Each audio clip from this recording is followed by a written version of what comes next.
शिव बहुत किसी हबार थिला कि जहाँ भी हेछि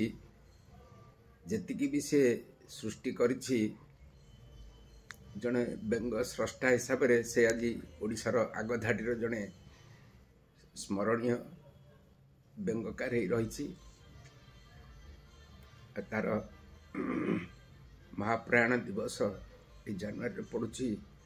ता प्रकाशन रौप्य जयंती चली यही समय आम ताकू स्मरण करने उचित मन कलु तो निश्चय किंतु